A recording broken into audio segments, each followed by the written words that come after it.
जय हिंद बच्चों, इस समय आप लोग महामना इंस्टीट्यूट के यूट्यूब चैनल से जुड़े हुए हैं और इस चैनल में मैं आप सबका स्वागत करता हूं। आज हम लोग class 9th mathematics Hindi medium NCERT book के 10th चैप्टर वृत्त यानी सर्कल्स के प्रश्नावली 10.5 के क्वेश्चन नंबर 4 को देखने जा रहे हैं। देखिए, क्वेश्चन नंबर 4 भी इंपॉर्टेंट क्वेश्चन है। दिया हुआ है आकृति 10.38 में, ये जो फिगर आपके सामने बना हुआ है बोर्ड पर, यही आकृति 10.38 है।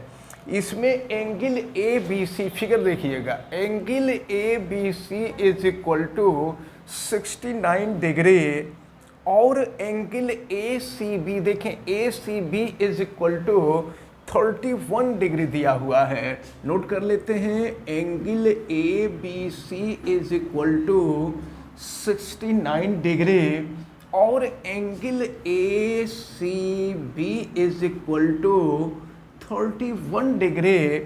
तो एंगल बी डी सी की वैल्यू ज्ञात करनी है। बी डी सी, देखिए एंगल बी डी सी का मतलब ये, हम आपको पहले ही बता दें कि ये कोण और ये कोण दोनों एक ही वृत्तखंड के कोण हैं, क्योंकि ये वृत्त के एक ही तरफ बने हुए हैं। और यही नहीं, अगर हम देखें तो दोनों के लिए एक ही चाप बीसी है। देखिए, इस वृत्त इस कोण के लिए भी चाप बीसी है और इस कोण के लिए भी चाप बीसी है। तो इस प्रकार एक ही वृत्तखंड में बनने वाले कोण हैं और एक ही वृत्तखंड में बनने वाले कोण आपस में बराबर होते हैं। तो अगर हमको यह कोण मालूम हो जाए तो यह कोण जो है इसके बराबर हो जाएगा, क्योंकि एक ही वृत्तखंड के कोण आपस में बराबर होते हैं। तो चलिए त्रिभुज ए बी सी में देखते हैं। त्रिभुज ए बी सी में आपको मालूम है कि त्रिभुज के तीनों अंतःकोणों के योग 180 अंश के बराबर होता है। तो नोट करते हैं हम कि angle B A C plus angle A B C plus angle A C B is equal to हो जाएगा 180 डिग्री। तो देखिए आप जरा, B A C, angle B A C plus angle A B C की वैल्यू आपको दी गई है 69 degree plus angle A C B की वैल्यू दी गई है 31 degree is equal to 180 degree. तो फिर ये हो जाएगा एंगल बी ए सी और दोनों को जोड़ दीजिए, तो ये हो जाएगा आपका 100 हो जाएगा और ये हो जाएगा 180 डिग्री। 69 में 31 को ऐड कर देंगे तो 100 हो जाएगा।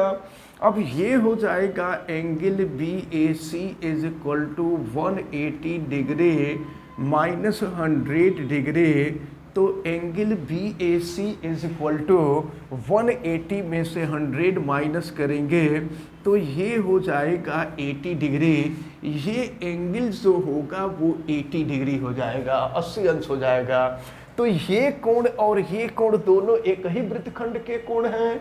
तो एक ही वृत्तखंड के कोण आपस में बराबर होते हैं, इसलिए ये भी 80 डिग्री का हो जाएगा। हम लिख देंगे angle B D C is equal to, देखिए एंगल ये बी था, angle B D C is equal to angle B A C, ये हो जाएगा एंगल बी ए सी और ये angle B D C is equal to angle B A C की value है 80 डिग्री। यही आपको ज्ञात करना था।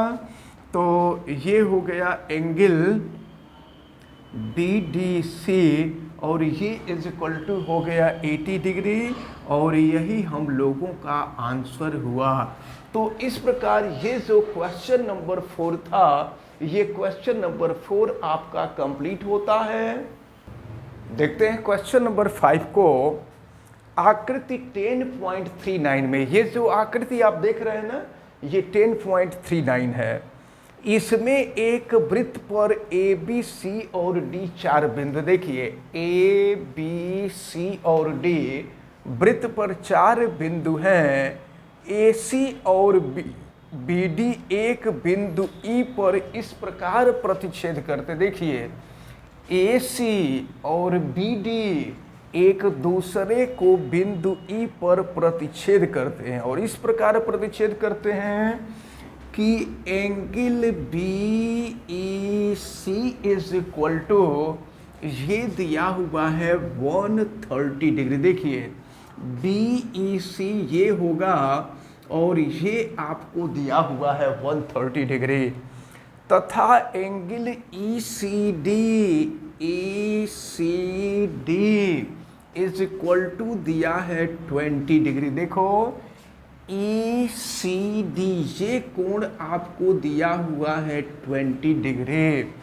तो कहा जा रहा है कि एंगल BAC को ज्ञात कीजिए। एंगल BAC देखिए कौन है, BAC यानी यह कोण ज्ञात करने के लिए कह रहा है। जरा देखिए यहाँ पर चाप है BC और BC के द्वारा बिंदु A पर कोण बन रहा है और उसी चाप के द्वारा बिंदु D पर कोण बन रहा है। इसका मतलब कि कोण A और कोण D दोनों एक ही वृत्तखंड के कोण हैं और एक ही वृत्तखंड के कोण आपस में बराबर होते हैं। तो अगर एक कोण हमको ज्ञात हो जाए तो दूसरा कोण भी हमको ज्ञात हो जाएगा। तो सबसे पहले ये देखा जाए, जरा देखिए कि ये इस पूरे कोण को देखे, पूरा 180 अंश होगा क्योंकि रैखिक कोण है और रेखा के एक तरफ बनने वाला कोण 180 अंश होगा। तो अगर 180 में से 130 को घटा देंगे तो ये कोण निकल जाएगा।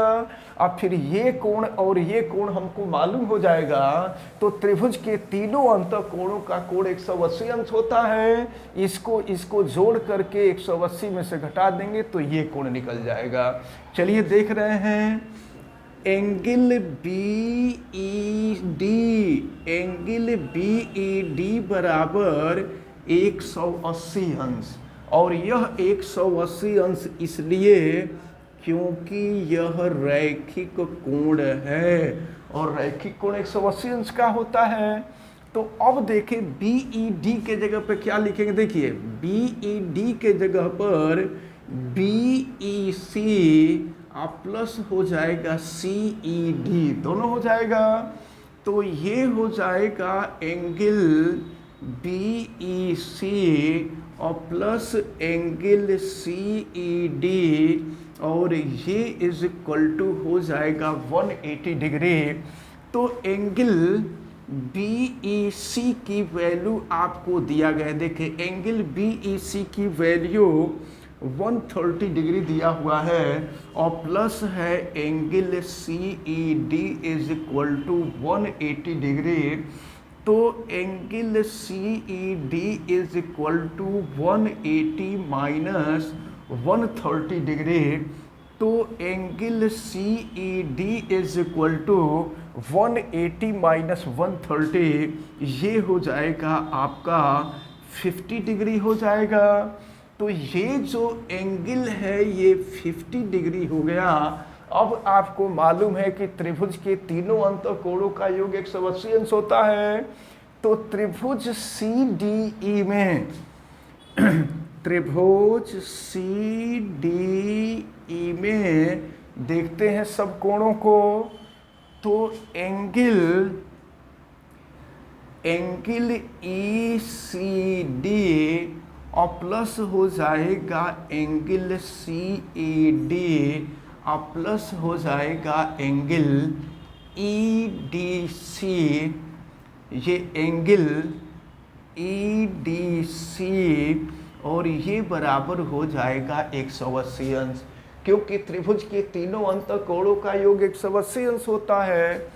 तो एंगल ECD, देखें एंगल ECD की वैल्यू आपको यहाँ दिया हुआ है 20 डिग्री और प्लस CED की वैल्यू हमने निकाल लिया है 50 degree plus angle EDC is equal to 180 degree. अब देखिए क्या हो जाएगा, ये 20 और 50 70 हो जाएगा। ये हो गया 70 degree plus angle E D C is equal to 180 degree, या यहाँ से एंगल ई डी सी हम निकालते हैं तो 180 माइनस 70 डिग्री, यानी ये हो जाएगा angle E D C is equal to 110 degree. देखें एंगल ई डी सी का मान निकल गया, ये कोण जो है इस कोण का मान हमको निकल गया है 110 अंश। अब देखिए तो ये कोण और ये कोण दोनों एक ही वृत्तखंड के कोण हैं, तो एक ही वृत्तखंड के कोण आपस में बराबर होते हैं, तो लिख दिया जाएगा angle B A C is equal to angle E D C, और क्यों आपस में बराबर है तो लिख देंगे एक ही वृत्तखंड के कोण, यहाँ ब्रैकेट में एक ही वृत्तखंड के कोण, एक ही वृत्तखंड के कोण, तो angle B A C is equal to angle E D C, और एंगल ई डी सी की जो वैल्यू है वो 110 डिग्री है, तो एंगल बी ए सी भी हो गया 110 डिग्री। यही आपसे पूछा जा रहा था, तो फिर हम यहाँ पर ये हम लोगों का आंसर मिल गया। तो ये जो क्वेश्चन नंबर 5 है, ये क्वेश्चन नंबर 5 हम लोगों का सॉल्व होता है। और इस प्रकार ये जो दोनों क्वेश्चन आज हमने बताया है, हमें उम्मीद है कि ये दोनों क्वेश्चन आपको अच्छी तरह से समझ में आए होंगे। आप वीडियो को लाइक ज़रूर कीजिएगा, और अगर आप चैनल पे नए हैं तो चैनल को सब्सक्राइब भी कर लीजिए, आप बेल आइकन को भी प्रेस करें, और अगर किसी प्रकार की कोई दिक्कत समझ में आती है तो आप हमें कमेंट करके बतावें। वीडियो को मैक्सिमम स्टूडेंट तक शेयर करें। आप सभी लोगों का बहुत बहुत धन्यवाद। जय हिंद।